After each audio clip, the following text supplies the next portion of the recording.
养生侃侃而谈，健康如约而至。我是你们的好朋友木子。正常情况下，人体内的尿酸是处于一个平衡状态的，一旦尿酸升高，就会导致高尿酸出现，严重呢还可能会引起痛风，损害肾脏。所以平时要多注意控制尿酸，建议大家呢要少吃3种食物。第一种，动物内脏，因为动物内脏中含有很高的嘌呤，如果大量食用的话，就会导致尿酸飙升，不利于身体健康。第二种，海鲜，海鲜呢也属于高嘌呤食物，体内尿酸高的人最好不要吃，吃多了也容易升高尿酸水平，引发痛风。第三种，脂肪高的食物，那尿酸高的人也不适合吃脂肪高的食物，因为这类食物会加重肾脏负担，影响尿酸排泄，导致尿酸升高。所以呢，为了身体健康，这3类食物呢最好就不要吃了。那平时想要控制尿酸，还建议大家要多做2件事儿。第一件，多喝水，经常喝水可以促进尿酸排泄，降低尿酸水平。大家喝水时呢，也可以在水中加点菊苣根，菊苣根有利尿消肿、调节尿酸的作用，对尿酸平稳有帮助。第二件，多运动。那喜欢运动的人啊，可以促进身体血液循环，提高身体代谢，对尿酸的排出也有帮助。除此之外，还能够保护肾脏健康。很多人对尿酸高都有一定的了解了。那尿酸高不仅会引起痛风，还会给肾脏造成损伤。尿酸高除了用药物控制外，还可以用食疗的方法辅助平稳尿酸。不妨试试下面这2种食物。萝卜。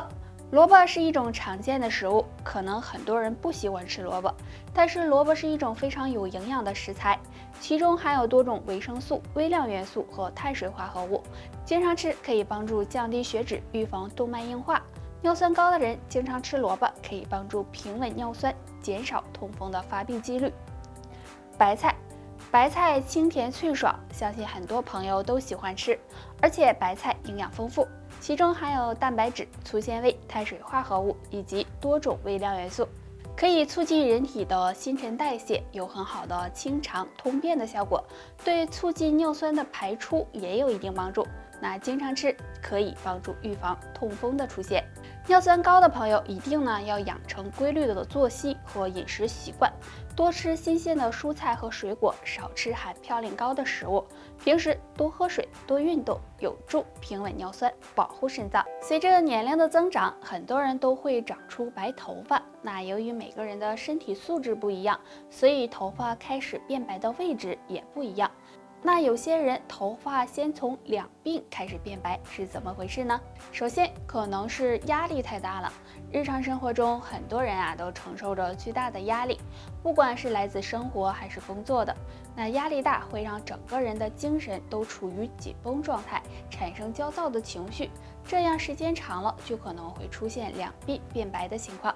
其次，肝火旺盛，因为我们的两鬓对应的脏腑反射区是肝胆，如果肝胆之火旺盛，那么很容易使人出现脾气暴躁、口干口苦、眼睛酸涩等情况，同时也会使两鬓头发变白，所以大家要小心上面这2个原因。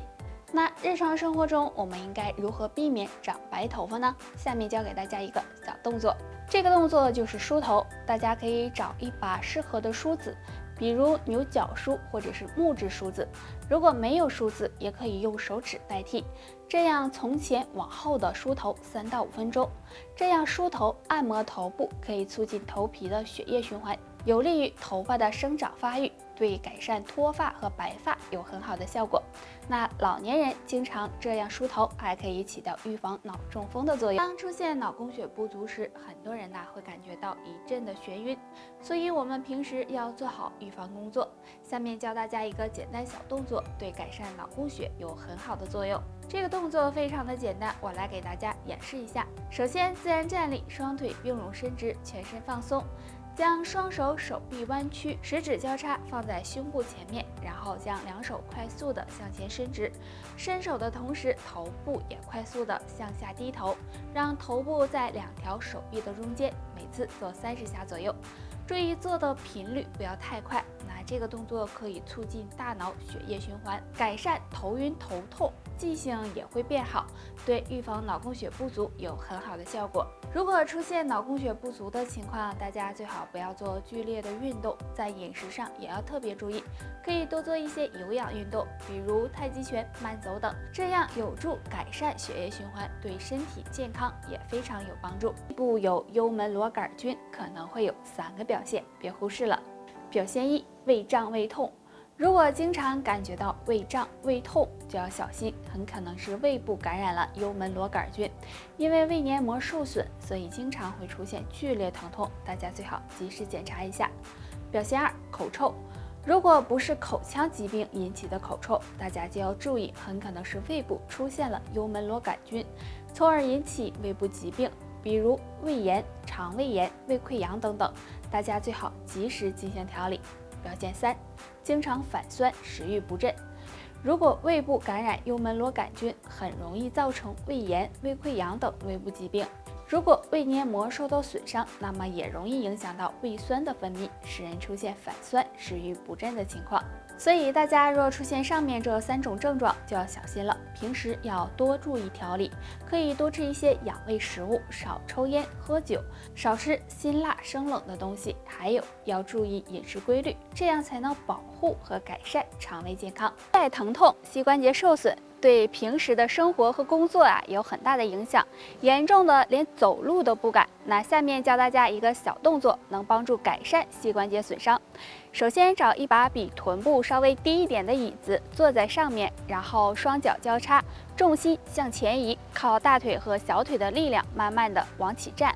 注意身体的重量不要都压在腿上，不然容易伤害到膝盖。这样起来5秒后再慢慢坐下，这样反复做20次左右。这个动作可以锻炼大小腿的力量，促进膝盖周围的血液循环，修复膝关节，对改善膝盖疼痛有很好的效果。不过要注意，要多坚持运动才会有效果。做完这个动作之后，还可以适当的拉伸一下腿部，以免给膝盖造成损伤。膝关节不好的朋友，平时要避免长时间走路，注意膝盖的保暖，还有控制好体重，这样对保护膝盖才有帮助。不知道上面这个小方法你学会了吗？不知道大家每天运动锻炼的时候都是用什么方式呢？跑步、慢走、广场舞还是太极拳呢？其实有一种很好的锻炼方式，就是下蹲。经常下蹲对身体有很多的好处。那先教大家2个下蹲的方法：并腿蹲和弓步蹲。并腿蹲的方法很简单，双脚并拢，双腿弯曲，让大腿和小腿紧贴在一起，腰背保持挺直，双手手肘放在膝盖上，这样坚持3到5分钟即可。弓步蹲的时候，先将左脚迈出1大步，右脚脚尖着地，两腿呈弓步，双手叉腰，坚持半分钟，再换另一只脚，这样左右交替做5分钟。每天这样下蹲5分钟，等于步行1小时，是一种省时省力的锻炼方式，对全身都有利。这样下蹲能加快血液循环和新陈代谢，还能促进脂肪燃烧分解，激活全身经络，有很好的增强肌肉力量、强健关节和骨骼、减肥瘦身、降脂抗衰的作用。那这个动作要每天坚持练，循序渐进，这样才能起到锻炼全身的效果哦。好了，本期内容到这里就结束了。大家还想知道哪方面的养生小知识，可以在评论区给我们留言，木子会在第一时间给大家解答哦。我们下期再见吧。